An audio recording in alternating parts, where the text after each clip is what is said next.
Juste ma porte, s'il te plaît. Ok, je t'aime. Moi, je t'aime plus. Fais voir. C'est trop pâle. Merci. Allez, zou. Mon recording. Merci. Hello à tous, j'espère que vous allez bien et que ce 31e, en tout cas pour moi c'est le 31e jour de confinement, se passe bien pour vous. C'est sûr que j'ai l'impression qu'on s'est un peu habitué, en tout cas dites-moi si vous êtes habitués. Moi j'ai l'impression que j'ai trouvé une certaine routine dans ce confinement. Après je fais partie des chanceux entre guillemets qui peuvent sortir pour aller travailler, donc ça reste du travail, mais on va dire que samedi, dimanche je vois des gens, je sors de chez moi, donc c'est vrai que c'est un peu moins compliqué que certains. J'espère en tout cas que tout va bien et que vous regardez plein de séries. Ce qui est sûr c'est que ce confinement m'a beaucoup inspiré, j'ai écrit énormément de vidéos donc j'ai plus qu'à vous les tourner et à vous les poster. J'ai fait une vidéo assez récemment sur les séries à regarder pendant le confinement, c'était des séries que je trouvais assez intéressantes à regarder pendant ce confinement. Étant donné que je les avais déjà vues, je les ai pas revues, mais j'ai regardé énormément de choses depuis le début de ce confinement, même en travaillant, même en faisant les devoirs avec mes frères, même en faisant mes propres devoirs. Je me suis éclatée, j'ai testé plein de séries, j'ai regardé des films qui datent moins.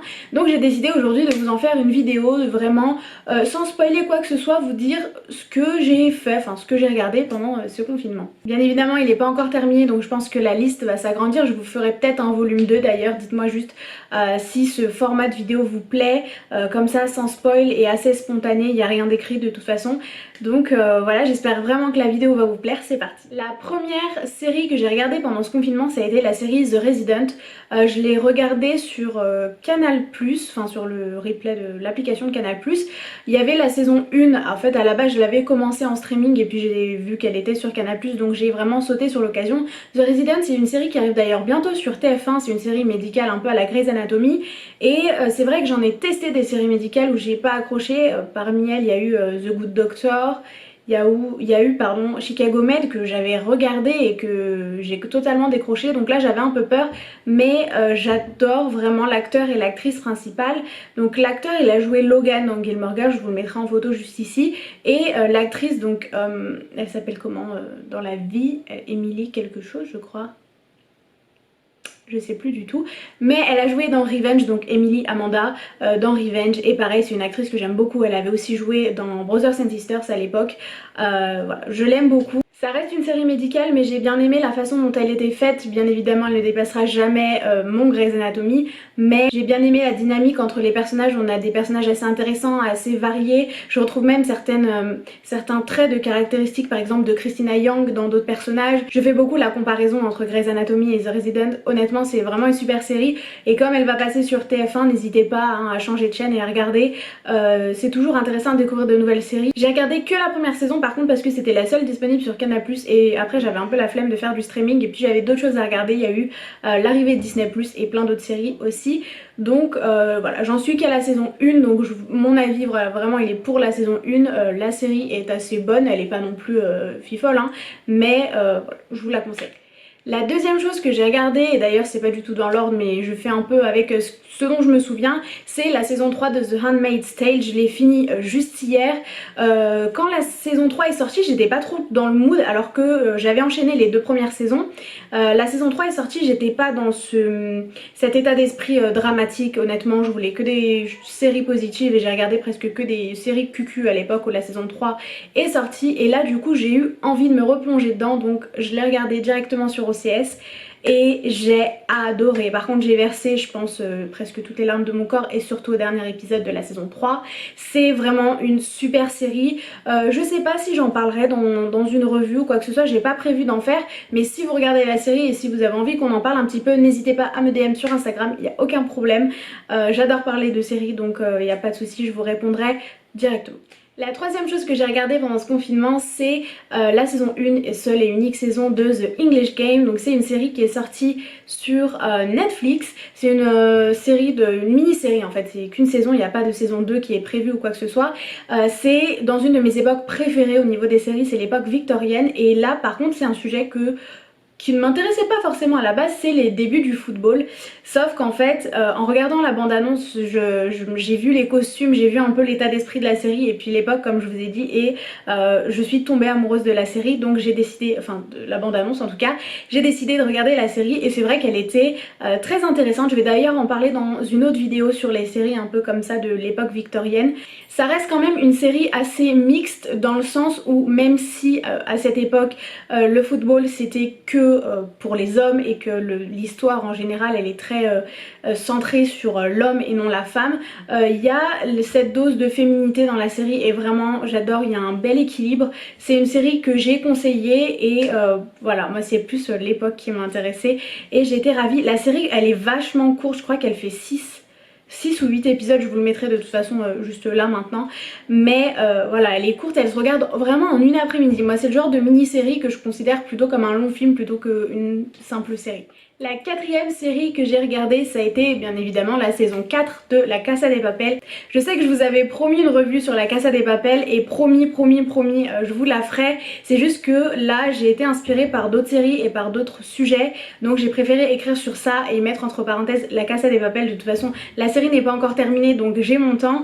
J'ai vraiment adoré la saison de toute façon, voilà, elle n'était pas aussi bonne que la partie 1 et la partie 2, mais j'ai vraiment beaucoup aimé. En fait je pense que c'est tout simplement l'ambiance qu'on a en regardant ça, et puis en plus c'est une ambiance assez familiale parce que même si on regarde tous séparément et puis en plus on est en confinement, on en a tous parlé un peu dans ma famille, que ce soit avec ma mère, avec mon père ou avec mes sœurs, donc c'est vrai que j'ai adoré. D'ailleurs j'ai une sœur qui ne regarde absolument pas de séries, oui c'est ma sœur à 100% même génétiquement, qui déteste les séries, qui a regardé La Casa de Papel et qui adore la série des RMG, que c'est un peu une exception à sa règle de ne pas regarder de série du tout. Une série que j'ai découvert pendant ce confinement, c'est aussi une mini-série qui se situe un peu à l'époque victorienne, donc je vous en parlerai dans l'autre vidéo aussi. Elle s'appelle Belgravia, elle est toujours en train de sortir, enfin en tout cas à l'heure où je vous parle elle est toujours en train de sortir sur ITV, donc c'est une chaîne anglaise. C'est pareil, c'est un peu plus féminin d'ailleurs, c'est un peu une histoire à la Jane Austen sauf à l'époque victorienne, moi j'aime beaucoup. D'ailleurs le réalisateur de la série, le producteur de la série, Julian Fellowes en tout cas, c'est le producteur, ou le réalisateur d'ailleurs je sais pas, de l'écrivain, non c'est l'écrivain, c'est pas le producteur ou le réalisateur, c'est le scénariste de la série Downton Abbey, que j'ai adoré personnellement, donc vous voyez un peu l'état d'esprit. Il reste plus qu'un épisode, pareil c'est une mini-série de 6 épisodes, il reste plus qu'un épisode. Là à l'heure où je tourne la vidéo on est samedi? Non, on est vendredi. Non, on n'est pas vendredi. On est quand? On est jeudi. Attendez. On est jeudi 16 avril, du coup le dernier épisode sera diffusé donc en direct de l'Angleterre ce dimanche. Il y a vraiment que 6 épisodes, donc pareil c'est une mini-série. Je pense qu'à l'heure où je vous posterai la vidéo, toute la saison sera sortie. Et c'est vrai que encore une fois c'est le genre de série à regarder d'affilée. Franchement les épisodes ils s'enchaînent assez facilement et l'histoire elle est vraiment super agréable. Une autre série que je regarde pendant ce confinement c'est Outlander, donc on a un épisode qui sort par semaine, même si je trouve cette saison beaucoup plus lente que les autres. Voilà, j'adore toujours autant regarder pardon, et c'est vrai que retrouver mon Jamie, ma Claire et puis tout le reste de la famille ça me fait très plaisir. Après c'est vrai que j'ai l'impression que je suis plus du tout habituée, même avec Belgravia, un épisode par semaine. En fait j'ai l'habitude je me suis habituée au fait qu'on lâche en fait toute une saison d'affilée, et là c'est vrai qu'attendre je commence un peu à vouloir ne pas regarder les épisodes pour en cumuler 3-4 d'un coup et pouvoir les regarder d'un coup aussi. Et c'est vrai que je trouve ça plus agréable maintenant à voir, parce que j'ai l'impression que quand on les enchaîne tous on n'a pas le temps d'apprécier l'épisode, mais c'est vrai que quand il y a un épisode, et surtout cette saison qui est assez lente, hein, quand on regarde qu'un seul épisode on reste sur notre faim, et est-ce que on a réellement envie de comme ça rester sur notre faim et d'être frustré comme ça toutes les semaines. Après je l'ai fait pendant des années et aujourd'hui je suis en train de me poser la question, mais c'est vrai que je sais pas trop. Une autre série avec un épisode par semaine qui sort c'est When Calls the Heart, donc en français c'est Le cœur a ses raisons. Je la regarde pareil, elle est en train de sortir actuellement aux États-Unis à hauteur de 1 épisode par semaine. La saison est assez courte, d'ailleurs je crois qu'il reste 2 épisodes à diffuser. C'est une série assez cucu qui n'est clairement pas pour tout le monde, c'est vraiment cucu romantique. Toujours un avion dans mes vidéos, toujours. Attendez. 2,000 years later. Donc oui, désolée. C'est une série qui n'est absolument pas pour tout le monde dans le sens où c'est assez, je vais pas dire aux garçons de pas regarder, hein, mais c'est assez féminin, cucu, romantique, ancien temps. C'est un peu la petite maison dans la prairie de notre époque.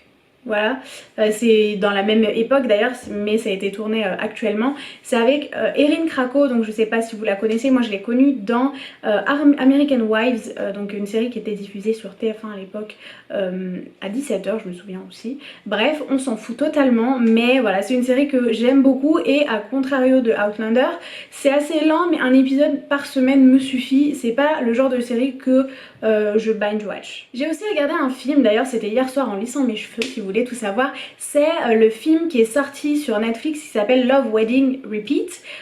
C'est un film avec Sam Claflin et Eleanor Tomlinson, donc Sam Claflin de Hunger Games, de Me Before You, de plein de choses d'ailleurs, Sam Claflin, et Eleanor Tomlinson qui a joué dans Paul Dark. Ils jouent en frère et une sœur d'ailleurs, c'est pas le couple central de la série. Du film pardon, c'est un film que j'ai apprécié sans plus. J'ai bien aimé la morale de l'histoire, mais le film c'est vrai que voilà, c'était un film de base sans plus quoi. C'était même pas, je considère pas forcément comme un film romantique, c'est un film limite, je vais pas dire à regarder en famille, mais c'est un film assez calme. Et voilà, moi j'ai beaucoup aimé la morale de l'histoire et c'est vrai qu'elle fait réfléchir, mais voilà, c'est pas plus qu'un film à regarder pendant qu'on se lisse les cheveux ou quand on a rien à faire. Je sais que ma mère elle a regardé le film et qu'elle a énormément rigolé. J'ai pas rigolé autant qu'elle, mais c'est vrai que le film était quand même, il était cool. Et bien évidemment il y a eu Disney+, donc Disney+ qui est arrivé je crois il y a une semaine à peu près en France. Et donc je me suis jurée de pas prendre le matin à 8h et j'ai pris le soir à 8h. Donc pour vous dire que j'ai changé d'avis assez rapidement. Le premier film que j'ai regardé sur Disney+, ça a été Cendrillon, le film donc avec Robb Stark. Je sais même plus comment s'appelle l'acteur, Richard Madden, donc Robb Stark de Game of Thrones et Lily James que j'adore. C'est un film que j'avais déjà vu vraiment un paquet de fois puisque c'est vraiment c'était mon film du bac pour vous dire en 2016. C'était le film que j'arrêtais pas de regarder pour me détendre et déstresser. Donc j'ai regardé ça, j'ai regardé High School Musical 1, qu'est-ce que j'ai regardé d'autre? J'ai regardé Aladdin, donc Aladdin le film, pareil que j'avais vu 6 fois je crois au cinéma, j'ai un abonnement donc franchement je l'ai rentabilisé à fond. Qu'est-ce que j'ai vu aussi? J'ai commencé du coup hier en finissant de lisser mes cheveux High School Musical 2. Et oui, si vous vous posez la question, je mets énormément de temps sur mes cheveux. Hier j'ai mis à peu près 3 heures. Donc voilà, mais j'ai eu le temps que de commencer le deuxième High School Musical et j'ai pas trop voulu le finir. J'étais plus d'humeur et j'ai préféré regarder d'autres trucs. Et aussi j'ai regardé la série High School. Et du coup j'ai aussi regardé la High School Musical, The Musical, The Série. Donc c'est une série un peu basée sur High School Musical qui est sortie sur Disney+. J'ai vraiment beaucoup aimé la série et d'ailleurs je vais faire une vidéo sur la série pour un peu expliquer le pourquoi du comment, parce qu'on m'a traité de traître pour avoir commencé et même terminé cette série. J'ai pas trop compris par contre le système de Disney+, parce que j'ai vu qu'il y avait que 4 épisodes disponibles sur Disney+, et j'ai mis le VPN directement et en fait avec le VPN ça m'a permis d'avoir tous les épisodes comme j'étais basée aux États-Unis. Et c'est vrai que moi personnellement j'ai beaucoup apprécié la série. J'irai plus dans les détails dans la vidéo que je lui dédie, ce sera plus simple. D'ailleurs si elle est tournée, filmée et postée, je vous la mettrai dans le petit i qui est là. Il est là je crois. Et pour finir, ce que j'ai regardé pendant ce confinement, j'ai regardé un film qui s'appelle Instant Family. C'est vraiment le genre de film, vous voyez, comédie, un peu comme Nos Pires Voisins. Je sais pas si vous connaissez le film avec Zac Efron, il y avait aussi Chloé Moretz dedans. C'est un film c'est un film assez familial, hein. C'est deux personnes mariées en fait et qui en fait se rendent compte qu'ils ont envie d'enfants, qu'ils ont envie d'adopter et qui décident d'adopter 3 enfants, donc 3 frères et sœurs en même temps. La fille a 16 ans je crois, 15-16 ans, et après c'est 2 assez petits enfants et en fait c'est tous les challenges, tous les défis qui vont devoir relever pour élever ces enfants puisqu'ils en ont pas, donc ils savent pas trop c'est quoi d'avoir des enfants. Et moi je suis quelqu'un qui veut adopter et je suis quelqu'un qui aime beaucoup ce genre de film. C'est vraiment pas au goût de tout le monde, encore une fois je sais que j'ai des goûts assez spéciaux. Je vous en parlerai pas comme je vous parle d'une œuvre d'art de cinématographique, hein, vraiment c'est un truc de base. J'ai regardé je crois sur Canal+, et il était cool, et si j'avais pu le voir avec ma mère, honnêtement je l'aurais vu avec elle parce que il y avait quand même pas mal de scènes assez drôles. Et l'actrice, je crois que c'est l'actrice si je me trompe pas qui a joué dans Dora le film, et je sais que je l'ai vu quelque part d'autre, mais par contre j'ai du mal.